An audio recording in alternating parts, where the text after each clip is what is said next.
जैसे ही आम्रपाली ने मुड़कर देखा तो वो नकाबपोश फिर से कहीं छुप गया। उससे पहले कि वो ये सोचती या देखती कि वो कौन है, एक सैनिक ने फिर से कहा, चलो आम्रपाली, तुम्हें शीघ्र हमारे साथ राजमहल चलना होगा। तुमने वहाँ सबके सामने ऐलान किया है उस प्रतियोगिता में भाग लेने का। ये सुनते ही आम्रपाली के जहन में फिर से वही दृश्य घूमने लगा जो वो अभी अभी राजमहल में देखकर आई थी, जिसे देखने के बाद उसे समझ ही नहीं आ रहा था कि वो क्या कहे और क्या करे। तभी उसके बाबा ने कहा, बेटी, अब तुम इस बात से इनकार नहीं कर सकती हो, क्योंकि ये इस राज्य की सालों पुरानी प्रथा है। इसमें एक बार अगर कोई लड़की भाग लेने के लिए आगे आ जाए तो फिर वो पीछे नहीं हट सकती है। इसलिए तो मैंने तुम्हें वहां जाने से रोका था।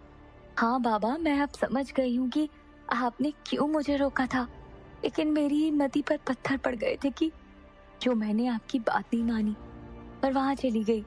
पर आप बिल्कुल भी फिक्र मत कीजिए, देखिएगा मैं इस प्रतियोगिता में अपने आप को जीतने ही नहीं दूंगी।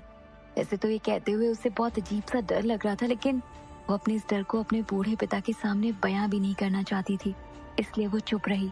जाओ बेटी, अब तुम इस बात से पीछे नहीं हट सकती हो, वरना हम दोनों को अपनी जान से हाथ धोना पड़ेगा।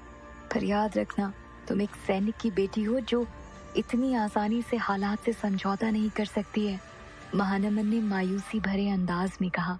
अपने पिता के कहे शब्दों के पीछे का तात्पर्य आम्रपाली समझ गई थी, इसलिए उसने कहा, बाबा आप फिक्र मत कीजिए, सब ठीक हो जाएगा। ये कहकर आम्रपाली वहां से उठी और सैनिकों के साथ वहां से जाने लगी। कुछ कदम चलने के बाद अचानक उसे अपना पूरा बचपन याद आ गया, किस तरह से उसे उसके बाबा ने पाला था, साथ ही उसकी गुरु माँ अम्बे, जिन्होंने इतने साल पहले नृत्य करना छोड़ दिया था, फिर भी वो अपनी ये अद्भुत कला उसे देना चाहती थी। और उनके पिता कुमार भट्ट, जो वैशाली की कन्याओं को नृत्य विद्या सिखाते थे, उन दोनों ने भी उसका बड़े प्यार से पालन किया था। ये सब याद करके वो अचानक पीछे मुड़ी और दौड़कर अपने बाबा से गले मिलने लगी। और फिर उसने कहा, बाबा आप फिक्र मत कीजिए, अगर आज मैं इस प्रतियोगिता में जीत भी गई ना, तो मैं किसी पर पुरुष को अपने आप को स्पर्श भी नहीं करने दूंगी। आप इस बात की चिंता मत कीजिए, आपकी बेटी इस कुप्रथा का हिस्सा कभी नहीं बनेगी। आप जो चाहते हैं वही होगा। आपकी बेटी एक राजवैश्या की गद्दी पर कभी नहीं बैठेगी, देखिएगा, ये वादा है मेरा आपसे। उसकी ये बातें सुनकर महानमन को थोड़ी तसल्ली हुई, लेकिन वो जानते थे कि यह असंभव है, इसलिए उन्होंने कहा, अब तुम क्या करोगी बेटी, अब कुछ नहीं हो सकता। इस राज्य के नियम बड़े ही सख्त हैं, अगर हमने उनका विरोध किया तो हम दोनों को मृत्यु दंड दिया जाएगा, और मैं अपनी बेटी को मृत्यु के हवाले होते हुए नहीं देख सकता हूँ। इसलिए जाओ, अब तुम यहाँ से चली जाओ। चलो सैनिकों, आम्रपाली ये कहकर उन सैनिकों के साथ राजमहल की तरफ जाने लगी। पूरे रास्ते उसके दिमाग में यही चलता रहा कि उसे किसी तरह इस प्रतियोगिता में हारना है।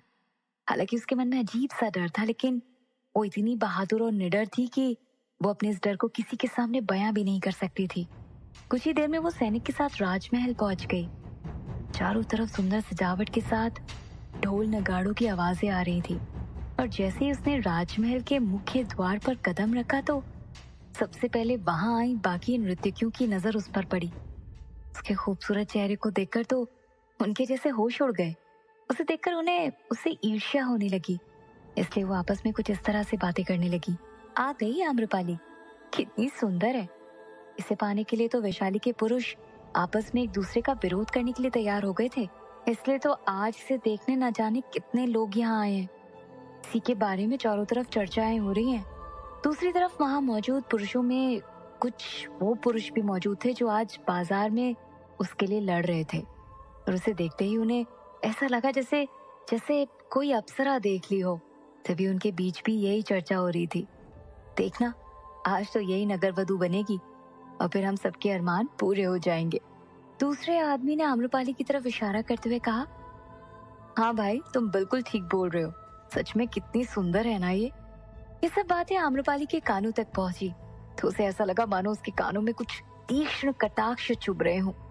तभी उसे ख्याल आया और वो सोचने लगी, बाबा ने बिल्कुल सही कहा था, मैं अब इससे पीछे तो नहीं हट सकती, कि मुझे किसी तरह इस प्रतियोगिता में अपने आप को विजयी बनाने से रोकना होगा। हाँ, मैं जरूर ऐसे ही करूंगी। कुछ इस तरह के विचार करके वो राजसभा में आई और फिर राजा के सामने आते ही उसने कहा, मुझे क्षमा करें महाराज, मुझसे गलती हो गई। परंतु आगे से राज्य की ये दासी आपको निराश नहीं करेगी। देवी, आप यहाँ से इस तरह इस प्रतियोगिता में भाग लेने का ऐलान करके कहाँ चली गई थी? राजा ने कहा। इस पर आम्रपाली ने जवाब दिया, महाराज, मैं अपने पिता से आशीर्वाद लेने गई थी। उसके मुंह से इस तरह की बातें सुनकर पूरे दरबार में उसकी वाहवाही होने लगी। एक तरफ वो नर्तकियां थीं जो उस प्रतियोगिता को जीतने के लिए कुछ भी करने को तैयार थी, और दूसरी तरफ आम्रपाली जो उस प्रतियोगिता में हारना चाहती थी। कुछ ही देर में राजा भी राजगद्दी पर आकर विराजमान हुए और नगाड़े की आवाज के साथ ऐलान किया गया, तो अब शुरू की जाती है इस बार की नगर वधु प्रतियोगिता। इसलिए कृपया करके अपना अपना स्थान ग्रहण करें और शांति का माहौल बनाकर इस प्रतियोगिता का आनंद लें। एक एक करके सभी नर्तकियां अपने नृत्य का प्रदर्शन पूरी शिद्दत से करने लगी, और जब भी कोई नर्तकी अपना नृत्य प्रदर्शन करके मंच से नीचे उतरती तो आम्रपाली के मन में बस एक ही बात आती कि काश ये नर्तकी इस बार की नगर वधु बन जाए। लेकिन तालियों की गड़गड़ाहट उतनी तेज नहीं सुनाई देती जिससे ये अंदाजा लगाया जा सके कि यही उस प्रतियोगिता की विजेता बनेगी, क्योंकि आम्रपाली के सौंदर्य को देखकर पहले ही सभी पुरुष उसके दीवाने हो चुके थे। इसलिए उन्हें आम्रपाली के नृत्य प्रदर्शन का बेसब्री से इंतजार था, और फिर ये देखकर उसका दिल फिर से उदास हो जाता है। लेकिन जैसे ही उसके नाम का ऐलान हुआ तो जोरों से तालियां बजने लगी और लोगों का उत्साह देखते ही बन रहा था। इसी बीच उसे फिर से वो नकाबपोश दिखाई दिया। उसे देखते ही मंच की तरफ बढ़ते हुए उसके कदम लड़खड़ा गए और वो सोचने लगी, आखिर ये नकाबपोश है कौन? वो ये सोच ही रही थी कि एक पल में उसकी तरफ देखकर मुस्कुराते हुए वो नकाबपोश फिर से कहीं गायब हो गया। उसके गिरते ही सभी के मन में अचानक शंका होने लगी कि क्या आज आम्रपाली इस प्रतियोगिता का हिस्सा भी बन पाएगी या फिर नहीं। लेकिन तभी उस नकाबपोश के साथ एक आदमी था जिसने अचानक से कहा, ये भी तो कुमार भट्ट की ही शिष्या है ना। और ये सुनते ही आम्रपाली के मन में विचार आया, अगर आज उसने अपनी कला का प्रदर्शन अच्छे से नहीं किया तो ये उसके गुरु का अपमान होगा। ये सोचकर फिर से वो असमंजस में पड़ गई। ये एक तरफ उसके बाबा से किया गया वादा उसे निभाना था और दूसरी तरफ उसके गुरु का सम्मान। फिर अपने गुरु के सम्मान के लिए वो उठकर मंच पर पहुंची और उसे मंच पर देखकर एक बार फिर उसका नृत्य देखने के लिए उत्सुक लोग खुश हो गए। जैसे ही तबले की आवाज उसके कानों तक पहुंची, अपने गुरु का झुका हुआ सर देखकर न जाने उसे क्या हुआ कि उसके पैर अपने आप थिरकने लगे। ऐसा लग रहा था मानो आज से पहले उसने ऐसा नृत्य कभी ना किया हो। उसकी उन खूबसूरत अदाओं के साथ उसने ऐसा नृत्य प्रदर्शित किया जिसे देखकर जैसे एक अलग सा ही समा बन गया था। किसी की भी नजर उस अदायगी से हटने का नाम ही नहीं ले रही थी। राजा तो जैसे उसके कजरारे नैनों में कहीं खो ही गए थे। वो इतने मंत्रमुग्ध हो गए थे कि जैसे उनके सामने कोई स्वर्ग की अप्सरा नृत्य कर रही हो। इसी के साथ उनके मुंह से निकला, वाह क्या नृत्य है, ऐसा अद्भुत प्रदर्शन तो आज तक हमने इस दरबार में ही नहीं देखा। कहाँ छुपी हुई थी ये सुंदरी? कि वाहवाही सुनकर सारी राजसभा में जैसे खुशी का माहौल छा गया था। बस फिर क्या था, थोड़ी देर में विजेता घोषित करने का वक्त भी हो गया था। सबको इस बात का अंदाजा तो लग चुका था कि आज की इस प्रतियोगिता में आम्रपाली को नगर वधु बनने से कोई नहीं रोक पाएगा। हर तरफ यही चर्चा हो रही थी कि आज तो सबकी इच्छा पूरी हो जाएगी। अब ये सुंदरी को अपना बनाने के हम सबके अरमान पूरे हो जाएंगे। इस तरह की बातें करके पुरुष आम्रपाली को देखकर आहें भरने लगे। तभी दूसरे आदमी ने कहा, हाँ भाई, तुम बिल्कुल ठीक बोल रहे हो। तभी नगाड़े की आवाज के साथ ऐलान किया गया, तो अब आप सभी के सामने इस प्रतियोगिता की विजेता यानी हमारी वैशाली की नई नगर वधु का नाम घोषित किया जा रहा है और उसका नाम है आम्रपाली। अभी कुछ ही देर में उनको शॉल उड़ाकर उन्हें राज घुंघरुओं से सम्मानित किया जाएगा। उसके बाद वो हमारे इस वैशाली की नगर वधु बनकर रहेंगी। ये निर्णय कुमार भट्ट ने बड़े ही दुखी मन से किया था कि वो इस राज दरबार में इस प्रतियोगिता के निर्णायक होने के साथ साथ आम्रपाली के पिता समान थे। ऐलान होते ही जैसे सबके सपनों को पंख लग गए हों और चारों तरफ कुछ इस तरह की चर्चाएं ही सुनाई देने लगी कि अब तो बड़ा आनंद आएगा। इतनी सुंदर लड़की के साथ भला किसे आनंद ना मिलेगा। दूसरी तरफ इसी ऐलान के साथ आम्रपाली के मन में कुछ ऐसे विचार आने लगे, आज मैंने अगर बाबा की बात मान ली होती तो ऐसा कभी नहीं होता। कौन सी घड़ी में मैंने इस राजमहल में कदम रखा जिसके दंड स्वरूप मुझे ये सजा मिल रही है। मेरी ये खूबसूरती मेरे जीवन का सबसे बड़ा अभिशाप बन गई। अब मुझे किसी तरह इस मुसीबत से अपने आप को बाहर निकालना ही होगा, वरना मेरे बाबा जिन्होंने मुझे इतने जतन से पाला है वो टूट जाएंगे और बाबा से किया वादा भी पूरा नहीं होगा। तभी उसे अचानक फिर से वही नकाबपोश नजर आया और जैसे ही वो उसे देखने की कोशिश करने लगी वो फिर से कहीं गायब हो गया। अभी आम्रपाली के मन में कुछ विचार चल ही रहे थे कि उसे शॉल उड़ाने के लिए मंच पर बुलाया गया। जैसे ही मंच पर वो आई तो वैशाली की रीत थी कि नई नगर वधू को पुरानी नगर वधू अपने हाथों से शॉल उड़ाकर अपने राज घुंघरू प्रदान करती है। आज भी वैसा ही हुआ। श्रीवालू को वहां बुलाया गया जिसने उसे शॉल उड़ाई और उसे अपने हाथों से वो राज घुंघरू दिए। उसे देखकर आम्रपाली को उससे बहुत घृणा हो रही थी, पर इतनी बड़ी सभा में उससे कुछ बोल ही नहीं पाई। फिर मंत्री ने आम्रपाली से कहा, आप कुछ देर विश्राम स्थल में विश्राम कर सकती हैं, फिर आपको नगर वधू की गद्दी पर बैठाने का समारोह भी किया जाएगा। उससे पहले आपको एक बार अपने परिवार से मिलने की इजाजत दी जाएगी। जिसे सुनकर आम्रपाली को थोड़ा अच्छा लगा कि अब वो अपने पिता से मिलने जा सकती है। लेकिन जब उसे विश्राम स्थल ले जाया गया तो वहां उसे चैन नहीं आया और वो किसी तरह सैनिक की नजरों से छुपती छुपाती राजमहल से बाहर निकलने में कामयाब हो गई। भागती हुई सीधे अपनी गुरु माँ के घर पहुंची। वो वहां पहुंचते ही उसने वहां का दृश्य देखा कि कई लोगों की भीड़ लगी हुई थी और कुछ लोगों के रोने पुकारने की आवाजें आ रही थी। ये सब सुनकर उसके दिल की धड़कनें और भी तेज हो गई। फिर भीड़ में से जैसे तैसे वो अंदर पहुंची तो उसने देखा कि गुरु माँ का शव पड़ा था, जिसके पास कुमार भट्ट यानी उसके पिता सिर पकड़ कर बैठे थे। देखकर तो उसके पैरों तले जमीन ही खिसक गई, मानो जैसे उसके सिर से आसमान भी छीन लिया गया हो। पर वो किसी से कुछ नहीं कह पाई। उसके मन में बस एक ही विचार था, अब वो किससे अपने मन की व्यथा सुनाएगी। एक गुरु माँ ही तो थी जिन्होंने एक चार दीवारी में कभी उसकी सखी बनकर उसके साथ खेल खेला तो कभी उसकी माँ बनकर उसे प्यार दुलार दिया। अब कौन उसे दुलार करेगा, ये सोचकर उसे अपने आप से और भी ज्यादा घृणा होने लगी।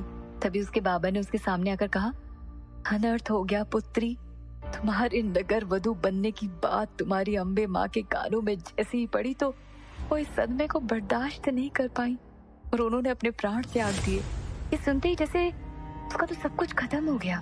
उसे कुछ समझ नहीं आ रहा था। मन में बस एक ही विचार चल रहा था, ये सब मेरी वजह से हो रहा है ना। जब मैं राज दरबार जाकर इस प्रतियोगिता में भाग लेने का ऐलान करती, ना ही आज ये सब होता। लेकिन अब मैं यहाँ नहीं रहूंगी, मुझे यहाँ से जाना ही होगा। अगर मैंने ऐसा नहीं किया तो मेरे बाबा भी मर जाएंगे। हालांकि वो जानती थी कि उसके यहाँ से जाने के बाद भी उसके बाबा को राजा छोड़ेंगे नहीं, लेकिन अपनी बेटी को वैश्या गद्दी पर देकर मरने से अच्छा तो उसके जाने के बाद जो मृत्यु दंड उन्हें दिया जाएगा वो ज्यादा बेहतर होगा। यही विचार अभी उसके मन में भी आया था कि उसे सामने हर्षदेव दिखाई दिया। उसे देखते ही उसने कहा, हर्षदेव तुम मेरे साथ चल रहे हो? हर्षदेव ने पलटकर कहा, कहाँ?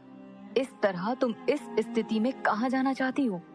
ये सुनकर आम्रपाली ने पक्के निश्चय से कहा, मैंने पूछा तुम मेरे साथ यहाँ से चल रहे हो या फिर नहीं, वरना। तभी हर्षदेव ने कहा, तुम क्या कह रहे हो आम्रपाली? तुमने देखा ना कि तुम्हारी एक गलती की वजह से अम्बे माँ हमें हमेशा के लिए छोड़कर जा चुकी है, और अब तुम क्या करने वाली हो? ऐसा ना हो इससे तुम्हारे बाबा भी तुम्हें छोड़कर चले जाएं। उसके बाबा उसे देखकर हैरान थे कि अभी क्या करने वाली है, इसलिए उन्होंने कहा, क्या हुआ बेटी, ये तुम क्या कह रही हो? कहाँ जा रही हो तुम इस तरह? तुम ऐसा नहीं कर सकती हो। राजा के सैनिक अभी तुम्हें यहाँ ढूंढते हुए आते ही होंगे, और अगर तुम अब नहीं मिली तो फिर वैशाली में विद्रोह छिड़ जाएगा, जाने कितनी और जाने जाएंगी। ये सुनकर आम्रपाली ने कहा, नहीं बाबा, मैं ऐसा नहीं कर सकती हूँ। मैं अब राजमहल वापस नहीं जाऊंगी। मैंने आपसे वादा किया था कि मैं नगर वधू कभी नहीं बनूंगी, तो आपसे किया वादा मैं जरूर निभाऊंगी बेटी। लेकिन इस हजारों वर्षों पुरानी प्रथा से आज तक कोई नहीं बच पाया है, तो तुम भी कुछ नहीं कर पाओगी। महानमन ने दुखी होकर कहा, बाबा मैं आपकी बेटी हूँ, इतनी आसानी से हार नहीं मानूंगी। आप मेरी फिक्र मत कीजिए, आप अपना ख्याल रखिएगा, आम्रपाली ने कहा। ये कहकर आम्रपाली ने हर्षदेव की तरफ मुड़कर देखा और फिर से कहा, तुम आ रहे हो मेरे साथ या मैं अकेले ही इस राज्य से जाऊं?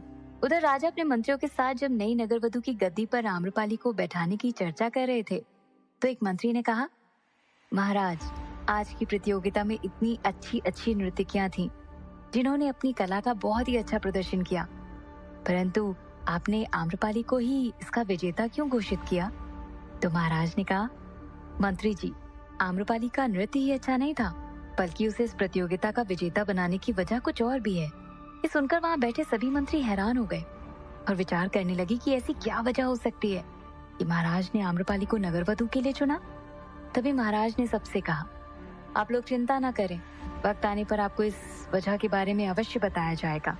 अभी हम सभी को वैशाली की नई नगर वधू को उनके महल तक ले जाने की तैयारियां करनी होंगी। तभी एक सैनिक राजा के पास आकर बोला, महाराज माफ कीजिएगा, आम्रपाली पर हमारे सैनिक ठीक से नजर नहीं रख पाए और वो वैशाली से कहीं भाग गई है। ये सुनकर महाराज के साथ वहाँ मौजूद मंत्री भी चौंक गए और कहा, ये क्या हो गया? आज से पहले कभी वैशाली के इतिहास में ऐसा कभी नहीं हुआ। अब क्या होगा महाराज? ये सुनकर राजा ने कहा, आप सभी लोग राज दरबार के कार्य को संभालिए और कुछ सैनिकों को उसे ढूंढने के लिए भेजिए। उधर आम्रपाली वहाँ से अपने कमरे में जाकर अपना कुछ सामान लेकर बिना किसी से कुछ कहे हर्षदेव के साथ वहाँ से चली गई। हर्षदेव भी उसके साथ बिना कोई प्रश्न किए जाने को तैयार था, क्योंकि वो उसका बालपन का मित्र था, तो भला उसे ऐसी परिस्थिति में अकेले कैसा छोड़ता, इसलिए उसके साथ उसे जाना ही पड़ा। परंतु उसे इस तरह जाते हुए देख उसके पिता बड़े ही दुखी होकर बोले, अब बेटी क्या करने जा रही हूँ? मैं यहाँ कैसे रहूंगा? आज तक मैं तुम्हारे लिए ही तो जीवित था, तब अब मुझे यहाँ से जाना ही होगा, वरना मैं गुरु माँ और आपसे किए वचन को कभी नहीं निभा पाऊंगी। इसलिए मुझे जाने दीजिए, मुझे वैशाली से जाना ही होगा। आप बस अपना ख्याल रखिएगा। ये कहकर आम्रपाली हर्षदेव के साथ वैशाली से चली गई। उसके जाते ही कुछ सैनिक उसे ढूंढते हुए उसके घर तक पहुंच गए। इतनी भीड़ देखकर तो वो जैसे तैसे अंदर गए और जैसे ही उन्होंने घर की तलाशी ली तो उन्हें पता चला कि आम्रपाली के कमरे से उसका कुछ सामान भी गायब है। तो उन्हें आभास हुआ कि शायद आम्रपाली भाग चुकी है। इसलिए उन्होंने बाहर आकर उसके पिता से कहा, आम्रपाली कहाँ है? उसके बाबा को जिस बात का डर था वही हुआ, लेकिन वो कोई जवाब नहीं दे पाए। परंतु उस समय वहाँ विलाप का माहौल था, तो सैनिक भी वहाँ ज्यादा कुछ नहीं कह सके और राज दरबार लौट आए। वहाँ आते ही जैसे एक सैनिक ने राजा के सामने जाकर कहा, महाराज माफ कीजिएगा, आम्रपाली की तलाश हम नहीं कर पाए। ऐसा लगता है वो वैशाली में कहीं नहीं है। ये सुनकर राजा को बहुत क्रोध आ गया और उन्होंने क्रोध में आकर कहा, कैसी सेना बनाई है हमने जो एक नगर वधू की तलाश नहीं कर पाई? जाओ जल्द से जल्द उसे ढूंढ कर लाओ, वरना वैशाली को मगध के हाथों में जाने से कोई नहीं रोक पाएगा। ये सुनकर दरबार में मौजूद मंत्री भी आश्चर्य में पड़ गए। इस बात से नगर वधू का क्या मिला? महाराज ने ऐसे क्यों कहा? मंत्रियों के चेहरे पर ये हैरानी देखकर राजा ने कहा, आप लोग आश्चर्य ना करें, वक्त आने पर मैं आप सबको इसकी वजह जरूर बताऊंगा। अभी हमें किसी भी तरह आम्रपाली को राजमहल तक लाना ही होगा, वरना न जाने क्या हो जाएगा। ऐसी क्या बात थी कि एक तरफ महानमन परेशान था और दूसरी तरफ किसी भी हालात में राजा आम्रपाली को ही नगर वधू की गद्दी पर बैठाना चाहते थे?